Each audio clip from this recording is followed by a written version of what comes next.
Hai korang, sekarang ni saya berada dekat Mantin, Negeri Sembilan, dan sekarang ni kita berada dekat area Pasar Raya Millennium. Okay, macam belakang saya tu. Okay, kita dekat belakang sana, Pasar Raya Millennium tu, korang boleh dapatkan produk Mislah. Dan special hari ni, sempena kongsi rezeki bersama Mislah, kita bagi air balang secara percuma. So, kalau ikutkan hari ni, dah tempat yang kelima yang kita pergi. Okay, so jom saya bawakan dekat korang.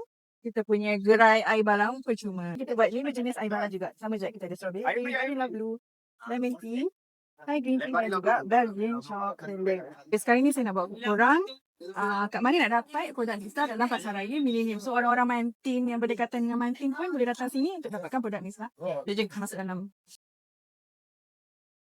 And boleh nampak produk Mislah ada dekat sini. Kalau dekat Millennium ni special sikit, diorang pun ambil juga kita punya serbuk whipping cream.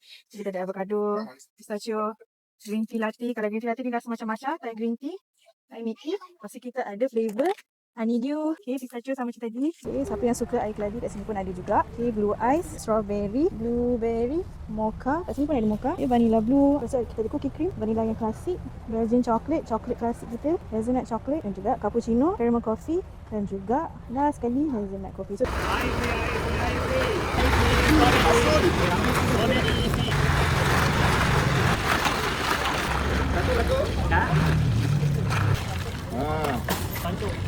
Kalau akak ambil satu, adik anak akak. Dapat foto pada. Tak boleh. Tahu dia, ada dalam. Senang nak pancing. Ikan tepi ke?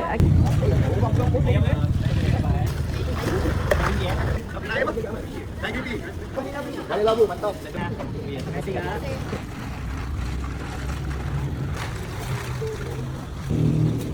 Semua free.